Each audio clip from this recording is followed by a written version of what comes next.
Oi, amor, cheguei. Oi, amor, tá lá no fogão.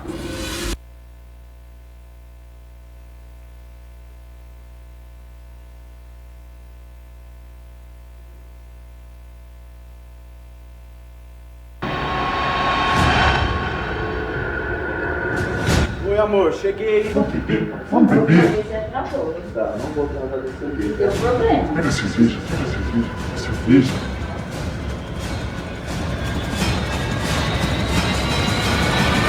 Vou ficar aqui, eu tô meio cansado hoje. Sozinho? É, sozinho.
E conhecereis a verdade. E a verdade vos libertará.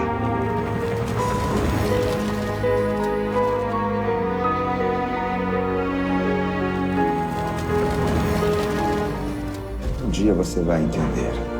É sempre tempo de recomeçar. Alguma vez você imaginou vida depois da vida?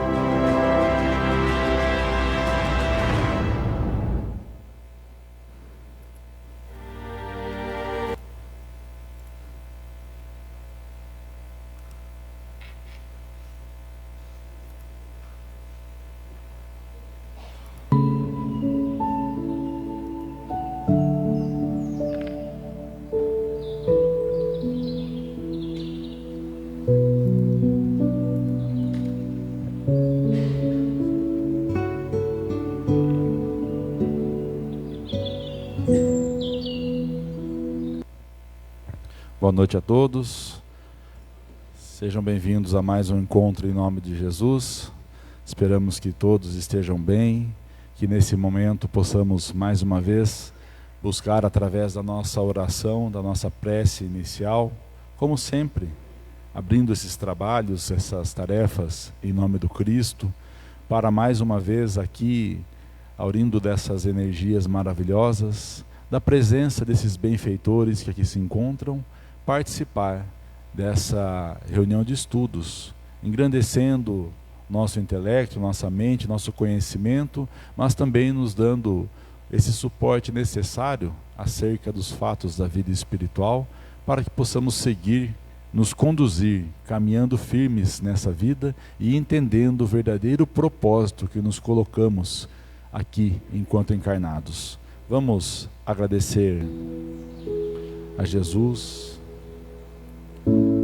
a toda a espiritualidade amiga, a todos aqueles que nos acompanham neste momento, sejam os irmãos encarnados ou os desencarnados, aqueles que conosco aqui chegaram nesta noite e com certeza serão abençoados pela presença de Jesus, que através de todos aqueles que em Teu nome trabalham, acolhem as nossas súplicas, os nossos pedidos, as nossas necessidades e sempre nos permitem senti-los junto a nós. Estamos ainda nesse mundo de dores, de sofrimentos, mas sempre com esperança, com a fé que renovamos a cada dia e com o olhar no futuro, para que o nosso presente seja cada dia mais produtivo, buscando os passos de Jesus, buscando seguir com a bondade, com o amor, com a caridade. E hoje aqui mais uma vez, que todos sintam-se abraçados, sintam-se acolhidos e tenham a certeza de que estamos cada vez mais buscando em nós o nosso melhor. Que Jesus nos abençoe hoje e sempre. Que assim seja. Nós vamos dar sequência ao nosso estudo, como já é de conhecimento de todos, o livro e filme Nosso Lar. Hoje nós vamos continuar aquilo que vimos na última terça. Nos momentos em que André Luiz está rememorando, lembrando, são momentos constantes em sua vida, pelo menos nesse primeiro momento onde ele ainda está se fortalecendo, se solidificando nesse desejo de se melhorar, de se mudar. Ele está entendendo tudo aquilo que se passou com ele e vendo a maneira de como proceder para conseguir ganhar espaço, ganhar a confiança de todos aqueles que estão ao seu redor, no plano espiritual. E ele estava num desses momentos de lembrança, lembrando os momentos que passou encarnado com a sua família, aqueles momentos que ele não aproveitou, que hoje ele sente falta, hoje, a época, né? Ele sentia falta, sentia necessidade novamente de estar com eles, viu o quanto ele perdeu de oportunidades de aproveitar os laços familiares. E tudo isso, ao invés de deixá-lo deprimido, deixá-lo com sentimento de culpa, pelo contrário, anima-o internamente, apesar da tristeza que ele sente, para fazer diferente e conseguir, dali para frente, ser uma pessoa melhor e recuperar esse tempo perdido, visto que nós aqui aprendemos não ser essa a nossa primeira, nem única, nem última vida. Como tivemos e teremos várias existências, sempre é tempo de recomeçar. E é isso que ele está buscando, recomeçar a sua jornada, a sua vida, buscando trilhar uns passos mais perto ali do propósito maior da nossa vida, que é sermos pessoas melhores e fazermos o nosso melhor. Então vamos dar continuidade ao nosso estudo.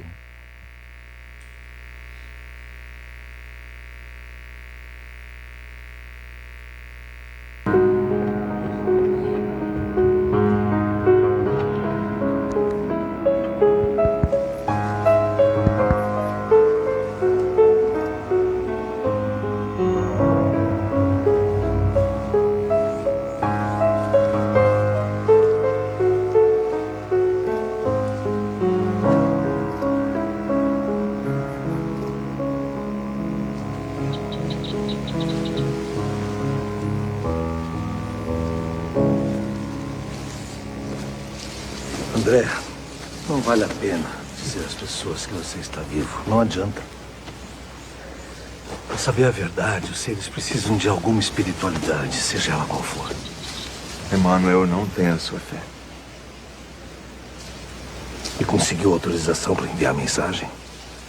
Ainda não. André, por que não fazemos uma coisa? Vamos entrar e você fala com o governador. E ele vai me receber. Aqui, os dirigentes dão um exemplo.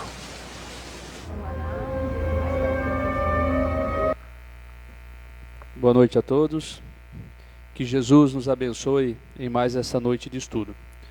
Veja que paradoxo nós vivemos, né? Na imagem do filme, André Luiz está sentado ali na entrada da cidade, do nosso lar, olhando para a terra e desejando conversar com aqueles que ficaram aqui, com a sua família. E se a gente analisar quantos de nós hoje estamos aqui desejosos de conversar com aqueles que estão no mundo espiritual, e eles desejosos de conversar com quem está aqui. Mas quando a gente está aqui, a gente deixa de conversar muitas vezes com aqueles que estão aqui. E quem está no mundo espiritual deixa de aproveitar aqueles que estão no mundo espiritual para querer conversar.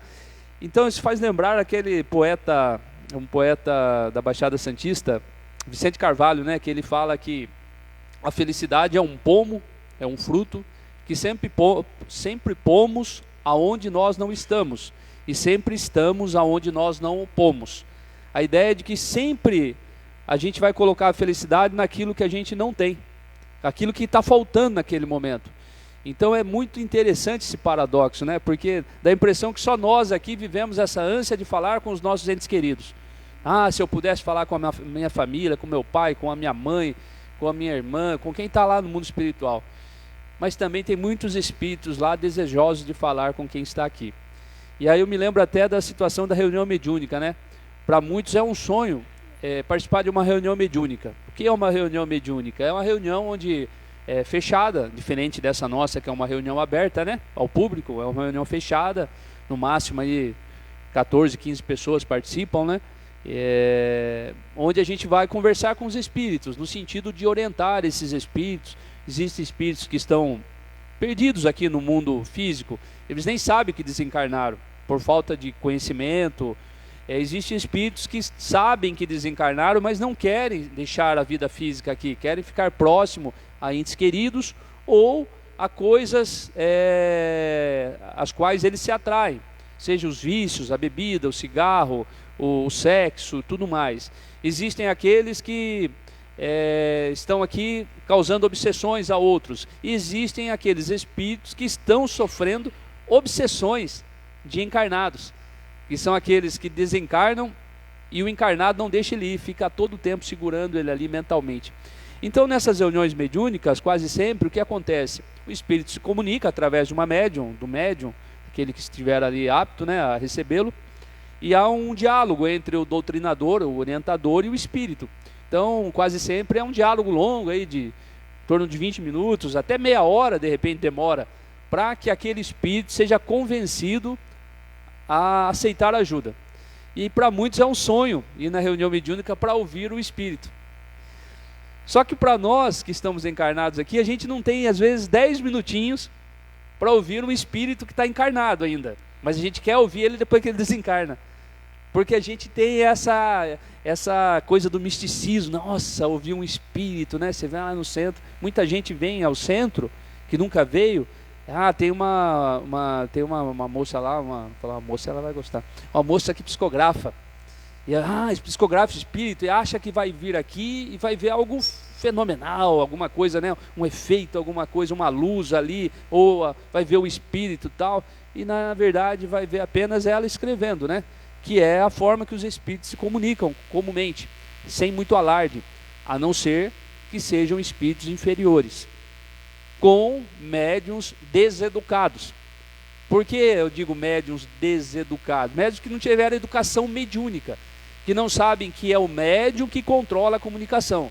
Então a própria Cecília, vocês veem ela ali tranquila, escrevendo, normal, sem fazer nenhum barulho. Mas existem locais onde a coisa é bem diferente. A pessoa levanta, bate na mesa, faz todo um... Mas isso não é do espírito, isso é do médium. Porque o médium pode segurar isso e filtrar apenas a mensagem que o espírito queira passar. Por mais que o espírito às vezes queira fazer coisas, ele não pode. Não dá, ele pode deixar a sua mensagem.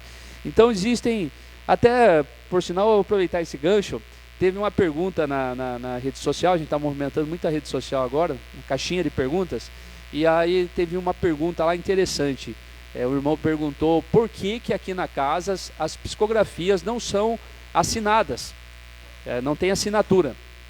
E até não sei se ele está assistindo, se não tiver, mas serve para todos nós. Porque, sendo que algumas casas existe a psicografia e o espírito assina, e a pessoa tem mais facilidade de saber que é para você ou que é para o amigo e tudo mais. É que essa nossa casa, nesse sentido aqui da nossa reunião, não é de característica de receber mensagens mediúnicas direcionadas para as pessoas. Nosso trabalho aqui é de estudo. Como nós estamos num trabalho de estudo e a médium se coloca à disposição, vocês podem perceber que a maioria das mensagens são de estudo, de orientação, que vai agregar, né, mais conhecimento, testemunho, porque com o testemunho de um espírito, você aprende. Você fala, nossa, é assim, o espírito viveu isso na Terra, passou por certas dificuldades, você aprende. Então, eles utilizam a médium para o aprendizado, porque é estudo. Agora, se nós tivéssemos aqui uma reunião, como existe em algumas casas, que é voltada para receber mensagens direcionadas a entes queridos, aí seria diferente, o propósito é outro. Então a gente teria que ter um dia da semana ou final de semana, vamos ter uma reunião que é dedicada à psicografia para receber mensagens de espíritos direcionadas a familiares. Aí é outra situação. A casa só vai trabalhar com isso. Então, Mas explica como funcionam essas reuniões. É muita gente, poucas mensagens, a pessoa tem um quase sempre conhecimento. até eu citei aqui um dia, eu tive lá em Guaxupé, e lá em Guaxupé, Minas Gerais, tem uma comunidade, Chico Xavier, onde eles têm um dia do mês, no domingo, que é só para mensagens de psicografia para familiares que buscam ali uma notícia de alguém que já partiu. Então esse dia é propício para isso. Então o pessoal já chega às 7 horas da manhã, existem lá 5, 6 médiuns que vêm da região, psicografam, que eles vão lá fazer parte desse trabalho, e aqueles que chegam lá, eles fazem uma pré-entrevista, no sentido assim, como é que é o nome do espírito, com quantos anos faleceu, do que foi, coisa simples assim, e é feito toda uma ficha, mas vai lá, o dia que eu fui lá tinha quase 300 pessoas, dessas 300 pessoas, acho que foram 20 mensagens.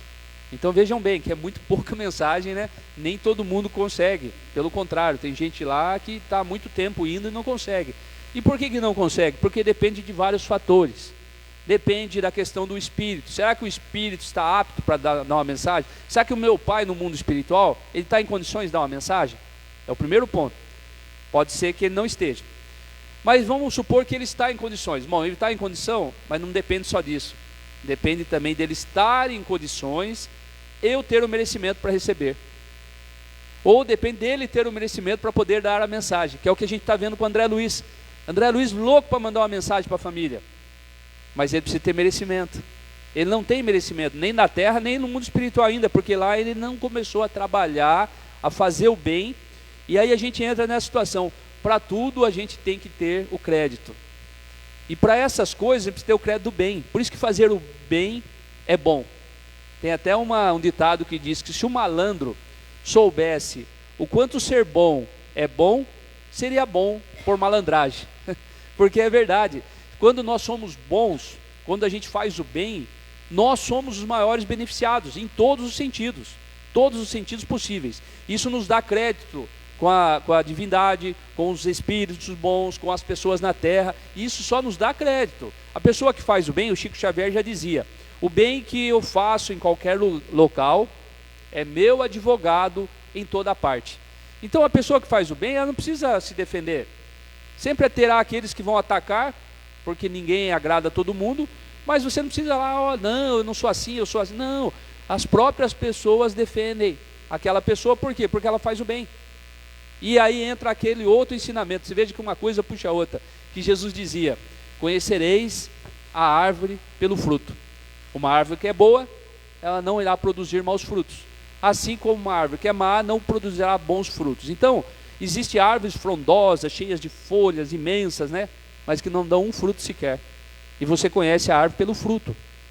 O fruto é o que você produz de bom, o que você ajuda, o que você auxilia, isso é o fruto. E aí a gente pode até pensar que tipo de árvore nós estamos sendo. Estamos produzindo algo? Porque não há ninguém que não possa produzir algo de bom. Ninguém. Todos nós produzimos. Não há ninguém que possa dizer que não pode. Todos nós podemos fazer algo de bom. Ah, mas eu não tenho conhecimento. Ah, mas eu não tenho tempo. Ah, mas eu não. A gente tem. O tempo somos nós que fazemos. Aquilo que a gente falou. 10 minutos para ouvir alguém que está em aflição e poder dizer para essa pessoa, ó, tenha fé, tudo vai dar certo, tudo passa, isso é aprendizado.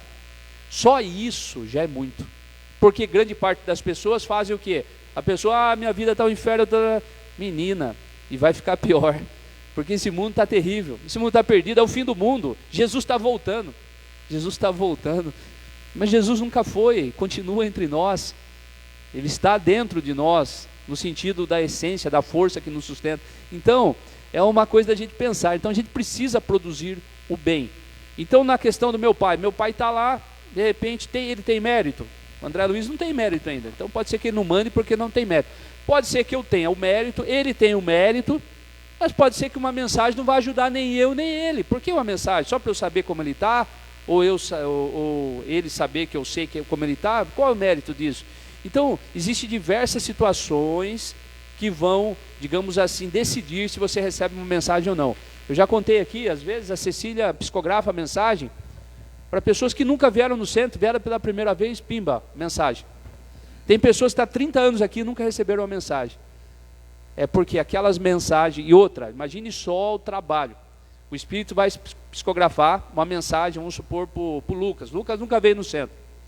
Está lá com os pensamentos suicidas, está numa situação ali, e a espiritualidade está toda com medo de uma situação que ele pode cometer um ato impensado, precisamos ajudar o Lucas e tal, e de repente uma mensagem de um familiar dele pode fazer toda a diferença, fazer com que ele desperte. Aí a Joana, que conhece o Lucas, é intuída por um espírito a encontrar o Lucas em determinado local, que ela chega, o Lucas está lá, ela fala, vou parar lá, comer um pastel, está o Lucas lá, e o Lucas fala, minha vida não está nada fácil, eu não estou bem, não, vai no centro hoje, vamos no centro hoje, vamos lá, você toma um passe, você vai ver que vai fazer bem para você. Parece que tudo isso é o acaso, e não é. A Joana foi intuída, o Lucas foi intuído para ir lá naquele momento, o encontro foi planejado, aí os pensamentos, acho que eu vou mesmo, e os bons espíritos, vamos sim, vamos, tal, e já começa a acompanhar o Lucas naquela, para que o Lucas venha aqui. E nesse sentido todo, o espírito do familiar do Lucas já é chamado, preparado para que venha aqui. A Cecília não pode faltar, porque senão dá tudo errado, né? De repente lá a Cecília não, dá um jeito, vem, e aí a coisa acontece. Parece simples, né? Quando a gente vê a mensagem aqui. Mas imagine tudo que foi trabalhado para que naquele dia o Lucas recebesse a mensagem que fizesse ele despertar e acordar daqueles pensamentos ruins, a ponto dele falar, não é isso que eu quero, eu preciso melhorar, que é isso, eu pensando nesse tipo de coisa. Então, tem várias situações que fazem parte desse processo. Então, por isso que, e a questão, por que não assina? Porque nós, quando ela começou a psicografia aqui no centro, lá atrás, a gente já colocou, não só dela, mas dos outros, né? Tinha outros que psicografam, tem outros, né? Tem médium aqui que psicografa, na reunião mediúnica. A gente colocou como uma precaução a não assinatura. Por quê? Porque de repente um espírito obsessor, um pseudo-sábio, ele pode vir e utilizar, se a Cecília não estiver num bom dia, desequilibrada, ele pode entrar na sintonia da Cecília e se passar por um familiar de alguém, escrevendo lá até a assinatura, sou o pai do James. E não é.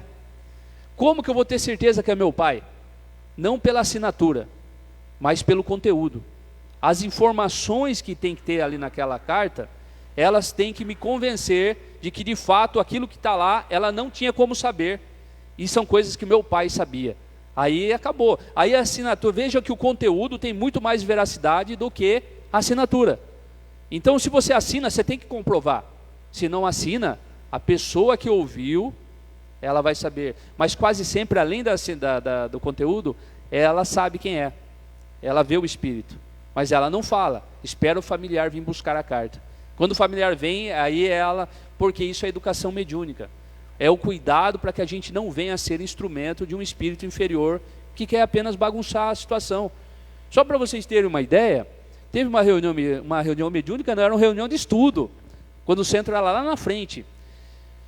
Um espírito aparece para uma médium, que tem evidência, dizendo que quer deixar uma mensagem. Essa médium comunica na época o Dr. Miguel, olha, o espírito tal está aqui, quer deixar uma mensagem, através da psicofonia. Não era normal, mas queria. E uma outra médium que estava lá confirma, o espírito está aqui mesmo. E era uma pessoa conhecida aqui da cidade, que desencarnou, cuja a esposa estava no centro. Aí naquela situação meio que incomum, né, eu com o Beto estava do lado, a gente deu uma segurada, falou, não, espera um pouco, porque uma coisa é a leitura, que depois a gente até dá uma olhada, tem coisa que a gente não lê, não sei se vocês já repararam, mas tem mensagem que a gente não lê, para a gente estudar melhor e ver, tem essa responsabilidade. A gente segurou, eu com o Betão segurando, não, peraí, não dá, então. Não deu a comunicação. Passou, a outra médium confirmou, tal, era fulano que estava, o espírito de fulano, viram. Na quarta-feira, a reunião mediúnica, comunica o espírito, começa o diálogo, e o Dr. Miguel, que era o orientador, desmascara aquele espírito. Não era o espírito de quem ele dizia que era. Não era aquela pessoa de Taquarituba. Era um espírito zombeteiro, brincalhão, que conseguiu plasmar a imagem para se mostrar para as duas médias. Olha como que a espiritualidade age.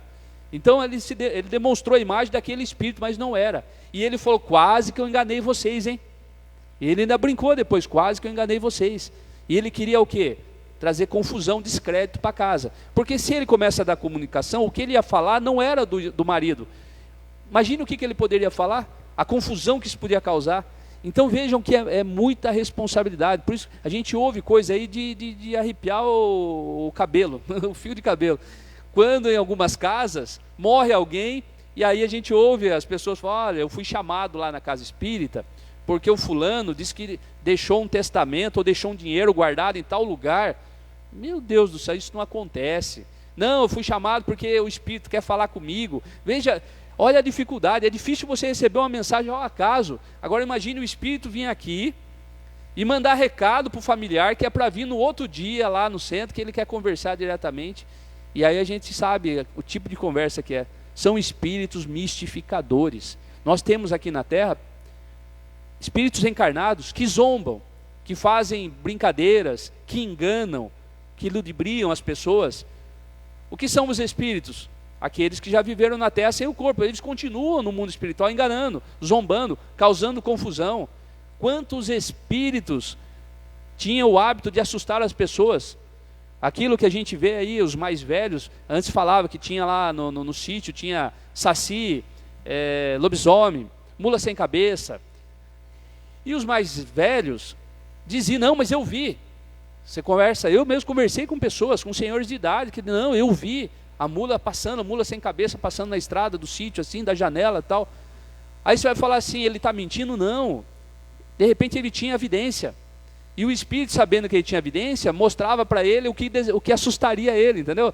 É para quê? Para dar risada, para se divertir. Hoje, se passar uma mula sem cabeça, a gente não se assusta mais, né? Saci, então, né? Essas coisas não assustam a gente. Por isso que ninguém mais vê. Porque hoje caiu, depois que fizeram esses filmes de vampiro com lobisomem, né? De mocinho, né? Até se aparecer o vampiro, é perigoso ainda ele arrumar uma namorada, né? Porque depois que mudou, né? Mudou tudo, zumbi. Hoje não tem medo dessas coisas. A gente conhece, então não tem medo. Então tem toda essa situação. Então esse é o grande paradoxo da nossa vida. A gente vive em função daquilo que a gente não tem. Por isso, o conselho que a gente sempre dá é: viva o momento. Aproveite ao máximo as pessoas que estão do seu lado. Converse com seu pai, com a sua mãe, com o seu irmão, com o seu filho. Aproveite que está ali. Porque senão ele parte para o mundo espiritual e a gente fica sofrendo. E o sofrimento que a gente passa a ter no luto daquela pessoa faz com que a gente não viva os momentos com os outros que ficaram. E assim a gente vai indo. Entendeu? De uma forma totalmente ilusória de viver a vida. Precisamos aproveitar aqueles que estão do nosso lado. Porque logo mais eles não estarão. Mas isso não quer dizer que nunca mais veremos. Veremos. Porque vai passar o tempo e a gente vai com eles lá. E aí a gente vai sentir saudade de quem está aqui. E assim é a vida. Então isso serve para tudo na vida. Até para os nossos projetos de vida. A gente projeta muito, deseja as coisas que não tem valor nenhum. Schopenhauer, né? Arthur Schopenhauer, ele tem uma fala muito interessante, né? Apesar de ele ser um filósofo pessimista, ele diz que o ser humano, ele oscila no desejo de ter, entre o desejo de ter e o tédio de possuir. Nós vivemos a nossa vida entre o desejo de ter e o tédio de possuir. Porque nós desejamos tanto as coisas, e depois que nós temos as coisas, tem o tédio de ter aquilo, que para nós não serve mais para nada. E aí sempre fica nessa projeção de ter outras coisas, e depois do tédio de ter possuído aquilo, que a gente vê que não é nada, que é tudo ilusório, né? E isso aí é a causa das grandes depressões que a gente está tendo hoje. Porque a gente vive num mundo consumista, que nos instiga cada vez mais ao consumo, e a gente fica nessa correria tresloucada para ter, e quando tem, percebe que não é nada daquilo, e aí a gente vai vivendo o tal do vazio existencial. Então a psicologia explica isso aí, os filósofos sempre falaram disso. Interessante que na velha Grécia, que é o berço do conhecimento, a filosofia lá de 2.500 anos atrás, ele já previa tudo isso. Então o homem sempre estava em busca. O Aristóteles ele dizia que o homem nasceu para buscar a felicidade. Um filósofo. E nessa história todo mundo busca a felicidade. E aí a gente passa a entender o que é a felicidade, como é que eu sou feliz. Aí vem Epicuro, do epicurismo, ele começou a defender que a felicidade estava em ter. Quem tem é feliz, porque quem tem pode gozar os prazeres. Na época, o que era a felicidade? Na época a felicidade era você poder dormir muito, que era um prazer, beber, porque não era qualquer um que podia tomar um bom vinho e beber ali à vontade, era outro prazer, dormir, beber, comer bem, porque a comida também era difícil, né? Dificilmente, imagina, estamos falando naquela época, a comida era uma coisa, e praticar sexo, que também era visto para eles como felicidade. Então quem dormia bem, comia bem, bebia bem e praticava muito sexo era feliz. Era a teoria de Epicuro, a teoria do ter. Só que depois eles perceberam que quem podia fazer isso caía no tédio, porque comer muito não traz felicidade, deixa a gente obeso, né? Dormir muito, vocês já experimentaram dormir muito?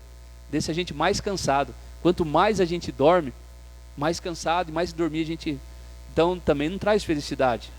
Praticar sexo em excesso não traz felicidade, também traz o tédio posterior.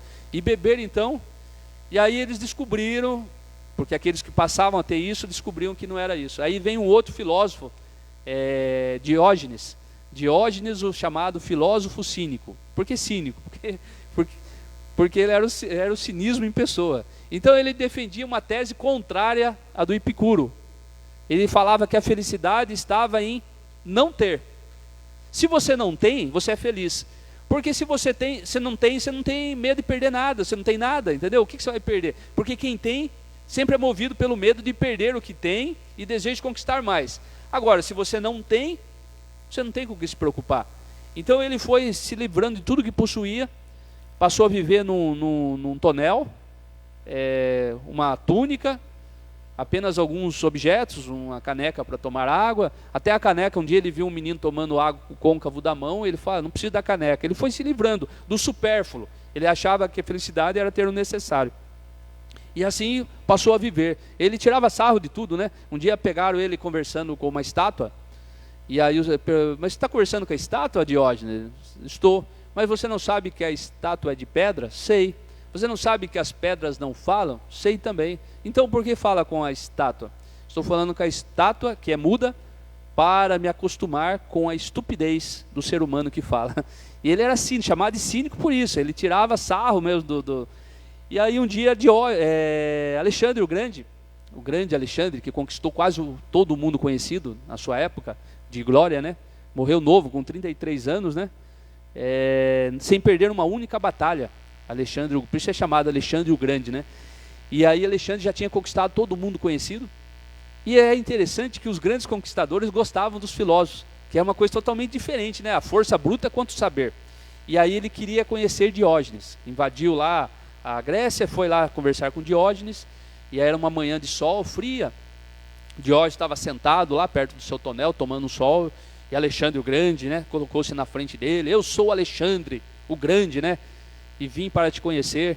E começou um diálogo dos dois ali, ele dialogando, e aí ele falou, olha, eu sou o dono de todo mundo conhecido, peça qualquer coisa e eu lhe darei. E aí Diógenes diz, então não me tire aquilo que não me pode dar. E Alexandre perguntou, o que eu não posso dar? Eu sou dono de todo mundo. E aí ele mostrou o sol, porque quando ele se colocou na frente do Diógenes, ele tampou o sol, que era o que ele se aquecia.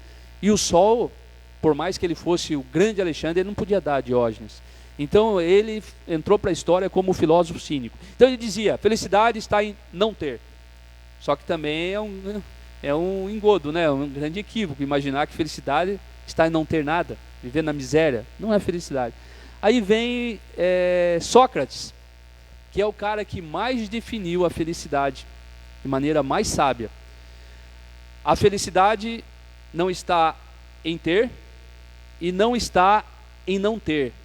A felicidade está em ser, no sentido moral.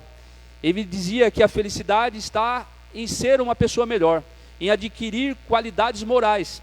que faz com que nós venhamos a entender o mundo, e entendendo o mundo a gente entenda o que é ser felicidade. Por isso que ele chamava a todos para a reforma íntima, para a viagem interior. Conhece-te a ti mesmo. Não existe felicidade se você não tiver o autoconhecimento. O que acontece com a gente? A gente vive num mundo onde a gente não se conhece. E a gente é mais ou menos envolvido, influenciado por pessoas que a gente não conhece, a ter coisas que a gente nem gosta, para mostrar para outros que a gente nem conhece também. Essa é a felicidade. Então a gente acha, não, felicidade é ter um iPhone 20, né? iPhone 20. Quem disse isso? Quem tem, ou quem quer que você acredite que isso é felicidade, porque não é. Se você tivesse o autoconhecimento, você entenderia que tanto faz um iPhone, quanto um Samsung ou um Xiaomi, né? Todos fazem a mesma coisa, que é ser um instrumento para que você possa usar para ligar para as pessoas, conversar e tudo mais. A felicidade não está. O autoconhecimento, que é o conhece a ti mesmo, a ideia da busca dessa evolução moral e intelectual, é justamente você entender que você precisa do mínimo para viver. Feliz não é aquele que tem tudo, mas é aquele que vive com o necessário. Olha só, essa é a visão de felicidade. Feliz não é aquele que tem tudo, mas aquele que sabe ser feliz com o que possui. Isso é felicidade. Então, autoconhecimento, cada um de nós tem que fazer o seu. Não adianta eu chegar para o Lucas e falar, Lucas, você precisa mudar nisso, nisso, nisso. O Lucas precisa fazer a viagem interior. Ele tem que fazer essa reflexão. O que é que me entrava o progresso? Quais são os meus maiores defeitos? O que me tira a paz? Ele precisa enxergar. Não sou eu, ele. E a partir do momento que ele enxerga, ele precisa trabalhar. E é interessante que ele vai enxergar um defeito. Vamos supor, ele vai enxergar... Vou me usar aqui como exemplo. Qual é o meu maior defeito hoje? Eu não sei se é o meu maior defeito, mas o que eu vejo como o maior defeito que eu preciso trabalhar é a minha ansiedade. Eu sou muito ansioso. E eu luto todos os dias para trabalhar a ansiedade. E eu estou lutando. Às vezes eu ganho, às vezes eu perco. É uma luta. Às vezes estou ganhando mais agora, porque estou insistindo muito mais. Mas tem dia que eu saio derrotado. Mas o que vai acontecer? Vai chegar uma hora de tanto lutar contra a ansiedade que eu vou conseguir vencê-la. E a partir do momento que eu vencer isso, que eu enxergo como aquilo que me tira a paz, eu vou encontrar outro defeito. Porque nós estamos cheios de defeitos. O problema é que a gente não enxerga. A gente só vai enxergar aquilo que está mais visível para nós. E então esse é o processo. Por isso que hoje nós estamos usando muito a filosofia. Carl Gustav Jung, ele dizia, Viktor Frankl também seguia essa mesma linha, dois notáveis psicólogos. Ele dizia que o seguinte: o ser humano que não tem uma meta psicológica profunda de vida, ele vai experimentar o vazio existencial. O que é uma meta psicológica? É você ter uma meta, um objetivo de ser humano, de atingir algo grande, interiormente falando. É isso que vai fazer com que a gente nunca venha a cair no vazio existencial, porque a gente sempre vai ter com o que lutar aqui dentro. Fora, a gente pode colocar metas. Eu preciso vencer nisso, conquistar isso, eu desejo aquilo, e a gente pode conquistar tudo. Como a gente vê o Whindersson Nunes, né? O comediante lá, ele está internado numa clínica, né? E chegou, e ainda bem que ele teve essa consciência de se auto-internar, porque ele estava tendo pensamentos suicidas, numa depressão profunda de alguém que chegou ao topo. Ele foi o cara mais, né, ele um dia prometeu que ele ia ser o youtuber mais seguido, e ele atingiu o topo. Dinheiro, fama, podia tudo, mas isso trouxe para ele um vazio existencial que ele não sabe explicar. Se ele fosse espírita, ou se ele frequentasse uma reunião como essa, pode ser que ele entenderia um pouco o que está faltando. Está faltando viajar para dentro, porque ele pôde viajar para fora, e isso não trouxe nada. E aí ele experimenta um vazio existencial que não entende a vida. O que é a vida? Então a vida é você ser uma pessoa melhor, é lutar contra aquilo que está dentro. Quem sabe agora nessa internação ele possa conseguir entender que a gente pode ter tudo, mas se a gente não tiver nada aqui dentro que preencha um propósito, qual que é o nosso propósito? Ser melhor. Qual que deve ser o nosso guia? Jesus. A gente nunca vai conseguir chegar ao lado de Jesus, no sentido moral, porque Jesus está muito, mas muito à frente. E se a gente lutar todos os dias, durante tantas encarnações, a gente nunca atinge esse objetivo. E vai continuar buscando ele. E sempre vai melhorar. Então nunca vai ter um momento que a gente chega e fala, a vida ficou sem sentido. Por que não? Porque eu não consegui atingir a minha meta, que é ser uma pessoa melhor. Ser um ser humano melhor. O dia que a gente conseguir ser um ser humano melhor, a gente vai ser feliz. Porque a gente vai entender que a gente não precisa das coisas de fora. As coisas de fora existem apenas para suprir a necessidade do autoconhecimento, das lutas e da busca. A gente precisa do que está aqui dentro, né? Então essa mais ou menos é a proposta, né, da doutrina. Acabamos não saindo nem do... E como diz a própria doutrina, os espíritos da codificação, né, que a felicidade está nesse ponto que o James colocou, né? Felicidade é a posse do necessário, consciência tranquila e fé no futuro. O necessário para mim pode ser diferente para o do outro, para o outro. Como que a gente vai entender o que é o necessário? É aquilo que a gente pode conquistar com a consciência tranquila. Do lado material, a posse do necessário. Sabendo que a vida nossa é determinada por um tempo, não precisamos conquistar o mundo, mas o necessário para viver. Não é contrário à ambição, mas é aquilo que nós podemos fazer e manter ainda a consciência tranquila, que é a felicidade moral. E no geral de tudo isso, a fé no futuro. Porque se não tiver fé no futuro, não tiver uma crença que lá à frente, no pós-vida, tem algo, existe algo além, e isso é algo que vai ser bom, nós também não vamos conseguir encontrar esse mínimo de felicidade que disse Jesus não ser desse mundo, mas podemos viver momentos felizes com o necessário, com a consciência tranquila e com a fé renovada sempre nesse futuro que nós estamos buscando aqui construir. Então nós estamos hoje construindo o nosso futuro. Se esse futuro estiver sendo construído com boas bases, com bases sólidas e cristãs, se assim podemos dizer, com os preceitos de Jesus, nós estamos tranquilos porque estamos no caminho dessa felicidade. E lembrando que ele fala que a felicidade não é desse mundo, até parece ser pessimismo, mas não é desse mundo ainda, porque nós ainda somos inferiores. Porque onde está a felicidade? Os mundos superiores. Por que está nos mundos superiores? Porque os espíritos superiores já aprenderam a viver sem dar importância nas pequenas coisas. E como a gente ainda dá importância nessas pequenas coisas, nós somos infelizes. Então pode ser, apesar da felicidade não ser desse mundo, nós podemos ser felizes nesse mundo, a partir do momento que a gente entenda o que realmente tem valor nesse mundo. E não se apega às coisas que não têm valor. Então a gente fica aí, às vezes, se apegando a coisas que não soma nada. Quando, na verdade, a gente tem que se apegar àqueles que estão ao nosso lado, ao ser humano. Amar as pessoas e usar as coisas, para não amar as coisas e usar as pessoas, né? Esse seria o sentido da felicidade, né?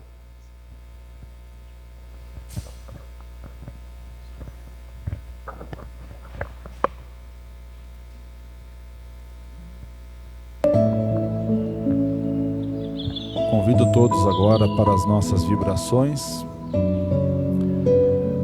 Essas vibrações que são orações individuais, direcionadas àqueles que necessitam, não obstante serem individuais, geram uma energia coletiva neste local onde nos encontramos e em todas as casas onde aqueles que nos acompanham à distância estão sintonizados neste momento conosco, para que essas energias sejam utilizadas pela espiritualidade a fim de atender o sofrimento alheio, a dor, a angústia, depressão, influências espirituais indesejadas, enfim, toda e qualquer situação que impeça de levantar os olhos e de sentir-se esperançosos.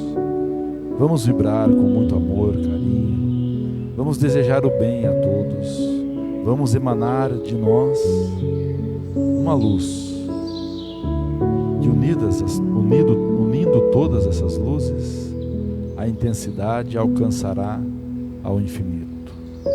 Vibremos com amor e carinho em favor dos mais necessitados.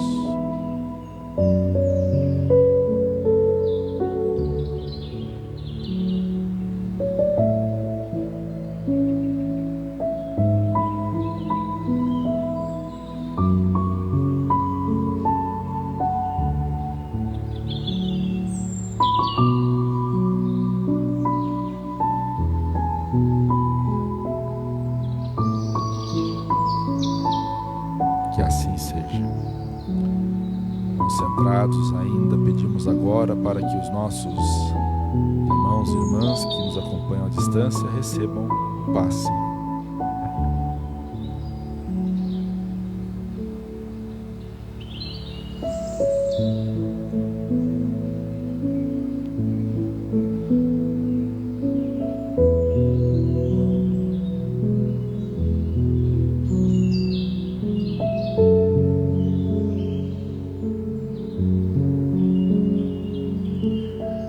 Agradecemos a Jesus. Vamos à leitura da psicografia da noite.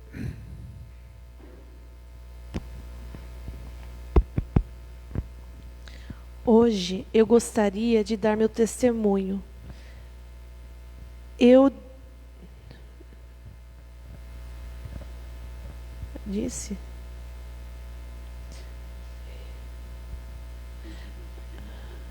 Eu digo, tá. Hoje eu gostaria de dar o meu testemunho. Eu digo que fiquei muito feliz com a atitude de minha mãe. Eu não achei que ela faria o que pedi. Deixei por escrito que se algum dia eu morresse antes de meus pais, eu doaria meus órgãos para ajudar vidas. Mas minha mãe nunca aceitou o que fiz. Dizia que eu estava chamando a morte e que eu nunca iria deixar e que nunca iria deixar mexer no meu corpo. Ela chegou a esconder minha carteirinha de doadora, porque não acatava a minha decisão. Na cabeça dela, é como se doar os órgãos me deixaria ali, nua, fria e vulnerável, que tirariam de mim partes importantes. Ela dizia: como posso imaginar que seu coração estaria batendo em outra pessoa? E ela era irredutível. Eu sabia que não viveria muito. Era mostrado para mim em sonhos. Eu não ficava triste, porque parece que estava preparada para isso. Os meus pais e irmã me achavam uma maluca, mas eu sentia que eu ajudaria pessoas, mas não em vida. E aí tive essa ideia de doar caso eu deixasse a vida. E realmente foi, porque naquela tarde eu estava no muro do meu colégio, esperando minha mãe me buscar da escola, e fui esmagada no portão. Minhas pernas esmigalharam por causa de um bêbado juvenil que pilotava um carro extremamente caro. E a dor foi tão rápida, pareceu como se fosse um flash, e eu deixei a vida. Meus órgãos, alguns deles ainda tinham como serem doados, e minha mãe foi valente e disse que queria doar. Eu fiquei tão orgulhosa dela, e ela nem imagina que a pessoa que está com o coração, que já foi meu, está sendo tratada por ela na terapia. A maior preocupação dela levou a ela o meu coração. Eu estava na terra pronta para cumprir o que me foi determinado, e eu tinha certeza que precisava doar, e tudo aconteceu. Quero externar minha felicidade em saber que ela venceu. Ela se despreendeu. Ela foi corajosa e não foi egoísta. Ela compreendeu que o amor não está no corpo e nem nos órgãos, mas ele se transporta e acompanha o espírito. Não se apeguem ao que a terra consome, pois o corpo é o que a terra abrigará por pouquíssimo tempo, mas o espírito permanece. Isso? O espírito precisa, para evoluir, das bagagens do amor, dos bons atos e de fé e caridade para evoluir. Gratidão, amigos, por ouvirem o meu relato de felicidade. Lembrando que muitas vezes a pessoa fala, mas não é o que tem no coração. Mamãe falava e me preocupava, mas se desprendeu e demonstrou seu amor através de fazer minha vontade e ajudar outras famílias. Felicidade que transborda de meu espírito é o que exprime o que estou sentindo.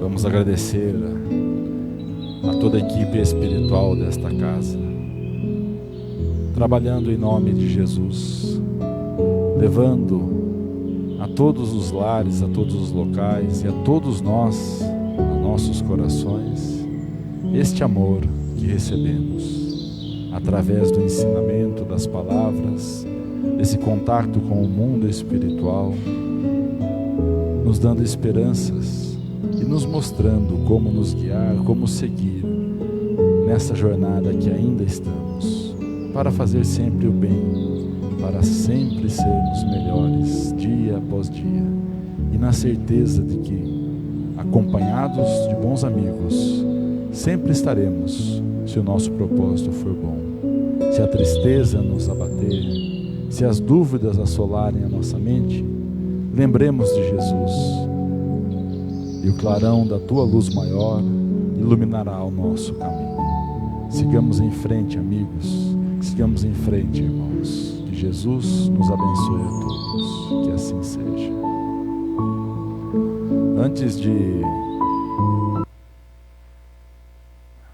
Antes de irmos para o passe, nós vamos trazer aqui uma notícia. A partir do próximo sábado, nós vamos iniciar um novo estudo. Continuaremos às terças-feiras com esse estudo do nosso lar. Aos sábados, quando tivermos palestras, elas acontecerão normalmente, mas intercalando com essas palestras e algumas eventuais reuniões de perguntas e respostas, como já é de costume, nós vamos dar início a um estudo de um tema muito importante, providencial e atual, que diz respeito à questão das influências espirituais e, por que não, sobre toda a nossa questão de saúde mental, das influências, das depressões, que é esse grande mal do século que vem assolando já há algumas décadas e cada vez mais se intensificando na nossa sociedade. Então vamos utilizar essa mesma metodologia através de uma série de vídeos denominada Sozinho, que é uma produção espírita, que vai tratar esse respeito, desse panorama do mundo espiritual, mas em mais específico dessa influência negativa. E é uma série de vídeos muito interessante, porque pega um caso em específico e tem vários desdobramentos, vai falar sobre reencarnação, sobre planejamento reencarnatório, enfim, são muitas situações, muito interessante esse estudo. Nós fizemos aqui já há mais de 10 anos, né? Há mais de 10 anos, eu acho. Vai falar muito sobre vício, né? E vai ser específico de um vício, mas a gente consegue abordar a temática aí ao entorno de toda essa questão. Então, estamos aqui fazendo esse primeiro convite a todos que estão nos acompanhando aqui presencialmente, aqueles que nos acompanham pela internet. Vai ter um material de divulgação, divulguem e acompanhem, vai ser muito interessante. Eu vou passar só um trechinho aqui do vídeo, para a gente ter uma ideia do que é.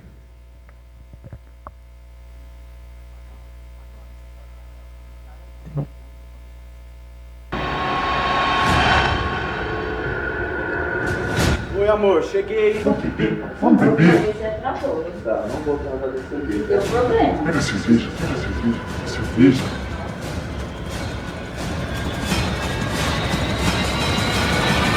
Vou ficar aqui, eu tô meio cansado hoje. Sozinho? É, sozinho.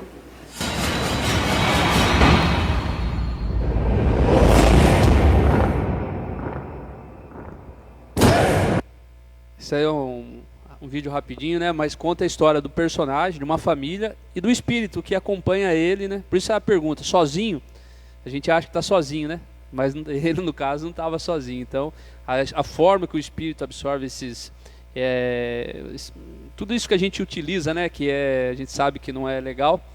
E de que forma eles podem influenciar a vida das famílias. É muito interessante. Então, a gente vai começar a partir de sábado o primeiro capítulo, né? São vários capítulos, né? começar esse estudo aí. Estão todos convidados aí. Vamos para o passe.